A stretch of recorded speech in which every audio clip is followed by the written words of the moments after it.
അസ്സലാമലൈക്കും hi all എല്ലാവർക്കും മൈബൺസ് കിച്ചണിലേക്ക് സ്വാഗതം. എല്ലാവരും സുഖാണെന്ന് വിചാരിക്കുന്നു. ഞാൻ സോഫി. ഇന്ന് ഞാൻ നല്ല ടേസ്റ്റി ആയിട്ടുള്ള നല്ല അടിപൊളിയായിട്ടുള്ള ഒരു ബ്രേക്ക്ഫാസ്റ്റ് റെസിപ്പി ആയിട്ടാണ് വന്നിട്ടുള്ളത്.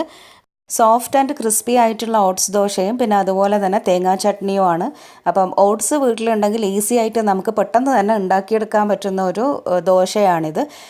മാത്രമല്ല നമുക്കിത് കുട്ടികൾക്ക് ടിഫിനിലായിട്ട് കൊടുത്തു വിടാനും പറ്റും. പിന്നെ അതുപോലെ തന്നെ തേങ്ങാ ചട്നി എന്ന് പറയുന്നത് ഇഡ്ഡലീൻ്റെ കൂടെയും നീർദോശൻ്റെ കൂടെയും ഒക്കെ സെർവ് ചെയ്യാൻ പറ്റിയ നല്ല അടിപൊളി ടേസ്റ്റി ആയിട്ടുള്ളൊരു ചട്നിയാണ്. അപ്പോൾ രണ്ടും ഉണ്ടാക്കുന്നത് നോക്കാം. അപ്പോൾ ആദ്യം നമുക്ക് ദോശക്കുള്ള ബാറ്റർ റെഡിയാക്കാം. അതിനായിട്ട് ഞാനിപ്പം ഓട്സ് ഒന്ന് റോസ്റ്റ് ചെയ്തതിന് ശേഷം പൊടിച്ചെടുക്കുകയാണ്.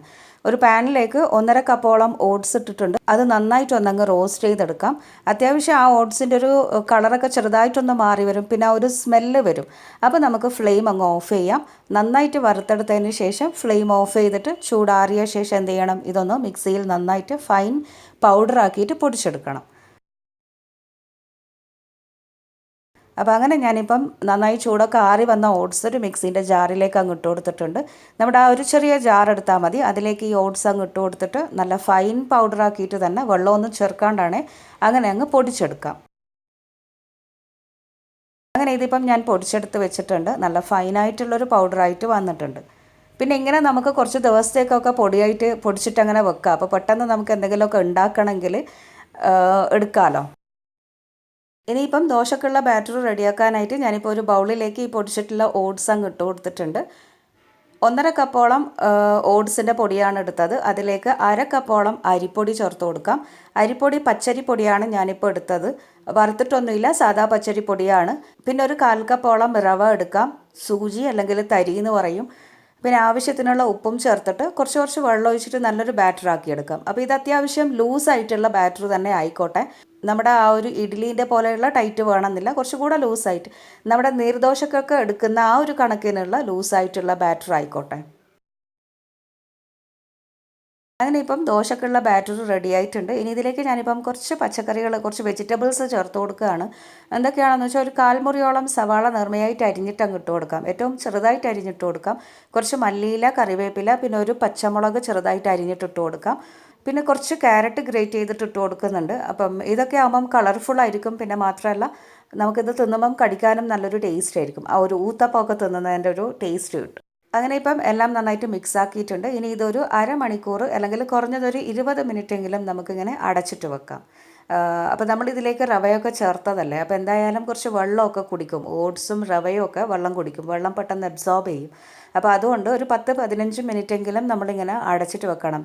അങ്ങനെ ഇപ്പോൾ ഒരു 20 മിനിറ്റൊക്കെ കഴിഞ്ഞിട്ടുണ്ട്. നമ്മുടെ ദോശൻ്റെ ബാറ്റർ നേരത്തെക്കാട്ടിലും കുറച്ചൊന്ന് തിക്കായിട്ടുണ്ട്. അപ്പോൾ ഇത്രയും തിക്നെസ് വേണ്ട, കുറച്ചുകൂടെ വെള്ളം നമ്മൾ ഒഴിച്ചു കൊടുക്കണം. അത് ദോശ ചുടുമ്പോൾ ഒഴിച്ചു കൊടുക്കാം കേട്ടോ. ഇപ്പം ഞാനൊരു 1-2 തണ്ട് സ്പ്രിംഗ് ഓണിയൻ അരിഞ്ഞിട്ട് അങ്ങ് ഇട്ട് കൊടുത്തിട്ടുണ്ട്. നന്നായിട്ടൊന്നങ്ങ് മിക്സാക്കി എടുക്കാം. ഇനിയിപ്പം ദോശ നമ്മൾ കല്ലിലേക്ക് ഒഴിച്ചു കൊടുത്തിട്ട് നല്ല കട്ടിയാണെന്നുണ്ടെങ്കിൽ കുറച്ച് വെള്ളം ഒഴിച്ചിട്ടൊന്ന് ലൂസാക്കിയാൽ മതി. അപ്പോൾ ദോശ ചൂടാനായിട്ട് ഞാനിപ്പോൾ ഒരു പാൻ അടുപ്പിൽ വെച്ചിട്ടുണ്ട്. നന്നായി ചൂടായി വരുമ്പോൾ അതിലേക്ക് കുറച്ച് ഓയിലൊന്നിങ്ങനെ പുരട്ടി കൊടുക്കാം. ഇനി എന്താ ചെയ്യേണ്ടതെന്ന് വെച്ചാൽ ഇതിലേക്ക് ഒരു 1-1.5 തവിയോളം ബാറ്റർ അങ്ങനെ അങ്ങ് ഒഴിച്ചു കൊടുക്കുക. ഒഴിച്ചു കൊടുത്തിട്ട് നമ്മൾ പത്തിലൊക്കെ പരത്തുന്നത് പോലെ അങ്ങനെ പരത്തി എടുക്കണമെന്നില്ല, ജസ്റ്റ് ഒന്ന് വിടർത്തി അങ്ങ് ഒഴിച്ചു കൊടുത്താൽ മതി. ആ ഒരു പാനിൻ്റെ എല്ലാ ഭാഗത്തേക്കും നമ്മുടെ ബാറ്റർ എത്തിക്കഴിഞ്ഞാൽ പിന്നെ ഇത് അടച്ചു വെക്കണമെന്നൊന്നുമില്ല, ജസ്റ്റ് തുറന്ന് വെച്ചിട്ട് തന്നെ എല്ലാ ഭാഗത്തും നന്നായിട്ട് മൊരിയാനുള്ളൊരു സമയം കൊടുക്കുക. കുറച്ച് ലോ ഫ്ലെയിമിൽ വെച്ചിട്ട് നന്നായി മൊരിച്ചെടുക്കണം.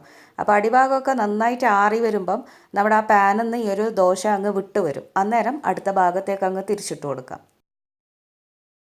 അങ്ങനെ ഞാനിപ്പം ദോശ അടിഭാഗം നന്നായി ആറി വന്നപ്പം അടുത്ത ഭാഗവും അങ്ങനെ തിരിച്ചിട്ടിട്ട് നന്നായി ചുട്ടെടുത്തിട്ടുണ്ട്. ഇനി അടുത്തതും ഇതേപോലെ തന്നെ അങ്ങ് ചുട്ടെടുക്കാം. അങ്ങനെ ഇപ്പം പാനിലേക്ക് വീണ്ടും ഞാൻ കുറച്ച് ഓയിൽ അങ്ങ് ഒഴിച്ചു കൊടുത്തിട്ടുണ്ട്. എന്നിട്ട് നമുക്ക് ബാറ്റർ ഒഴിച്ചു കൊടുക്കാം. അപ്പം ഞാൻ നേരത്തെ ഒഴിച്ച ബാറ്ററിനെക്കാട്ടിലും കുറച്ചുകൂടെ ലൂസാക്കിയിട്ടാണ് ഈ ഒരു ബാറ്റർ എടുത്തത്. അപ്പം നമ്മുടെ ഈ ഒരു ബാറ്ററി ലൂസാവുന്നതിനനുസരിച്ചിട്ട് നല്ല എന്താ പറയുക, നല്ല നൊര പോലെയായിട്ട് അങ്ങനെ അങ്ങ് വരുന്നുണ്ട്. അപ്പോൾ ഈ ഒരു ദോശൻ്റെ ബാറ്ററിൽ ഞാൻ കുറച്ച് ബാറ്റർ മാറ്റിയെടുത്തിട്ട് അതിലേക്ക് കുറച്ച് വെള്ളവും അതുപോലെ കുറച്ച് മുളക് പൊടി ഇട്ട് കൊടുത്തിട്ടുണ്ട്. ആ ഒരു സ്പൈസി കിട്ടാൻ വേണ്ടിയിട്ട് അങ്ങനെ മുളക് പൊടി ഇട്ടതാണ്. കുറച്ച് കളറും ഉണ്ടാവുമല്ലോ, അപ്പോൾ അതിന് വേണ്ടിയിട്ട് ഇട്ടതാണ്. പിന്നെ ഈ ഒരു ദോശൻ്റെ ഇത് പരത്താണ്ട് നമ്മളിങ്ങനെ നീളത്തിൽ അങ്ങനെ അങ്ങ് ഒഴിച്ചു കൊടുക്കുമ്പം ഇങ്ങനെ എന്താ പറയുക, കുത്തായിട്ട് വരും. അപ്പം ഇത് നല്ല ക്രിസ്പി ആയിട്ട് കിട്ടാൻ വേണ്ടിയിട്ടാണ് ഞാൻ കുറച്ചധികം വെള്ളം ഒഴിച്ചു കൊടുത്തത്. അപ്പം നല്ലൊരു എന്താ പറയുക, നല്ലൊരു ക്രിസ്പി ആയിട്ട് കിട്ടും. അപ്പം ഞാൻ നേരത്തെ കാണിച്ച ആ ഒരു ബാറ്ററിയിൽ നിന്ന് കുറച്ചുകൂടെ വെള്ളം ഒഴിച്ച് കൊടുത്തിട്ട് ലൂസാക്കി എടുക്കുമ്പം ഇതേപോലെ ക്രിസ്പി ആയിട്ട് വരും. അല്ലെങ്കിൽ ആ ഒരു ബാറ്ററി തന്നെയാണെങ്കിൽ കുറച്ചുകൂടെ സോഫ്റ്റ് ആയിട്ടുള്ളൊരു ദോശയാണ് കിട്ടുക. അങ്ങനെ ഇപ്പം പാനിൽ നിന്ന് വിട്ടു വന്നപ്പം ഞാൻ പ്ലേറ്റിലേക്ക് അങ്ങ് എടുത്ത് മാറ്റിയിട്ടുണ്ട്. ഇനി ബാക്കിയുള്ളതും ഇതേപോലെ തന്നെ അങ്ങ് ചുട്ടെടുക്കാം. അപ്പം ലൂസാവുമ്പം ഇതേപോലെ അങ്ങനെ അങ്ങ് തെറിച്ച പോലെയായിട്ട് അങ്ങനെ അങ്ങ് ഇട്ട് കൊടുക്കണം. അങ്ങനെ ആവുമ്പോഴാണ് എല്ലാ ഭാഗത്തേക്കും ഇങ്ങനെ കുത്തുകുത്തായിട്ട് വരിക. അത് തിന്നുമ്പം നല്ല ടേസ്റ്റ് ഉണ്ട് കേട്ടോ. നല്ലൊരു ക്രിസ്പി ആയിട്ടുള്ളൊരു എന്താ പറയുക ദോശയായിട്ട് കിട്ടിയിട്ടുണ്ട്. കുറച്ചുകൂടെ ടൈറ്റായിട്ടുള്ള ബാറ്റർ ആവുമ്പം നമ്മുടെ സാധാരണ ഒരു ഗോതമ്പ് ദോശയൊക്കെ ഉണ്ടല്ലോ, ആ ഒരു രീതിയിൽ കുറച്ച് തടിയായിട്ട് കിട്ടും. അതല്ല കുറച്ചുകൂടെ ലൂസാക്കിയാൽ ഇതേപോലെ നല്ല എന്താ പറയുക നുരയായിട്ടൊക്കെ വരുന്നത് തോന്നും. നല്ല ടേസ്റ്റ് ഉണ്ട്. രണ്ടും നല്ല ടേസ്റ്റാണ്. ഒന്ന് സോഫ്റ്റാണ്, ഒന്ന് കുറച്ച് ക്രിസ്പിയാണ്. അപ്പം ആ ഒരു ചട്നിയും കൂടെ കൂട്ടി തിന്നുമ്പം നല്ല ടേസ്റ്റ് ഉണ്ട്. അപ്പം രണ്ട് രീതിയിലും നമുക്കിങ്ങനെ ഈ ഒരു ദോശ ഉണ്ടാക്കിയെടുക്കാം.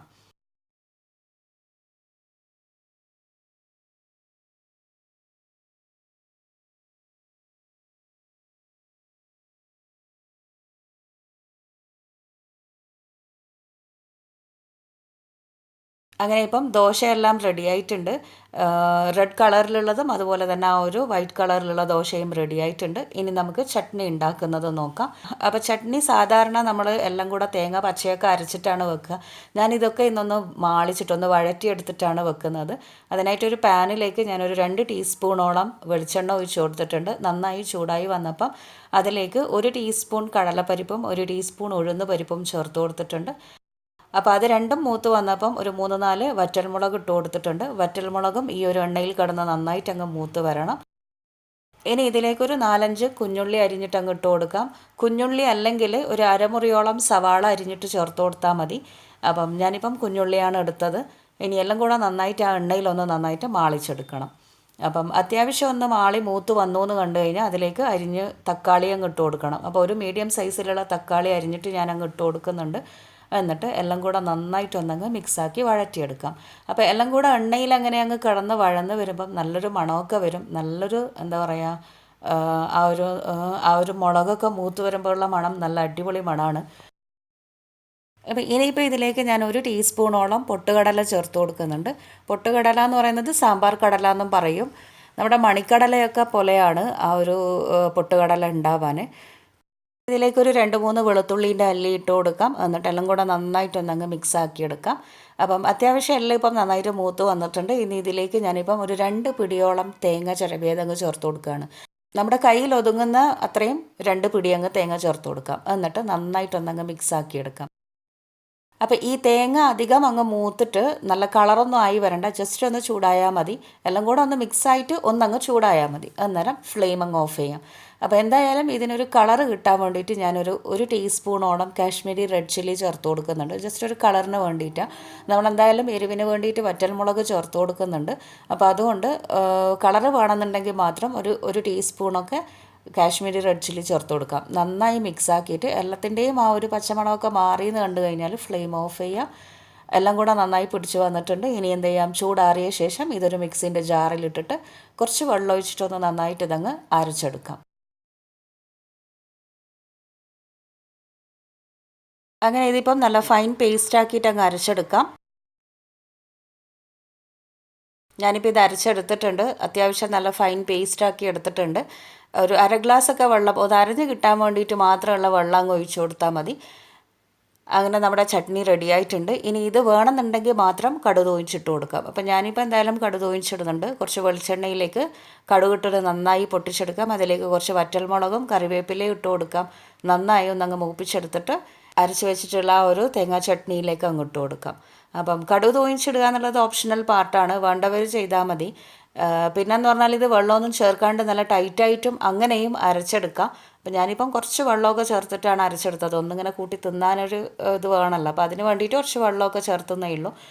അങ്ങനെ നമ്മുടെ ടേസ്റ്റി ആയിട്ടുള്ള തേങ്ങാ ചമ്മന്തി റെഡി ആയിട്ടുണ്ട്. അതിൽ കടുക് തൂമിച്ചിട്ട് കൊടുത്തിട്ടുണ്ട്. നല്ല ടേസ്റ്റി ആയിട്ടുള്ള തേങ്ങാ ചമ്മന്തിയും ഓട്സ് ദോശയും എന്താ പറയുക നല്ലൊരു കോമ്പിനേഷൻ തന്നെയാണ്. പിന്നെ ആ ഒരു ഉള്ളീൻ്റെയും ക്യാരറ്റിൻ്റെയും ഒക്കെ ഇങ്ങനെ കടിക്കുമ്പം ഓട്സ് ദോശയും നല്ലൊരു ടേസ്റ്റ് ഉണ്ട്. അപ്പോൾ ഇതൊരു റെസിപ്പി ആയിട്ട് എല്ലാവരും വീട്ടിൽ ഉണ്ടാക്കി നോക്കണം.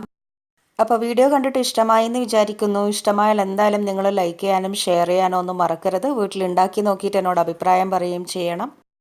അപ്പോൾ പുതിയ വീഡിയോസുമായി ഇനിയും കാണുന്നത് വരെ take care and bye. Thank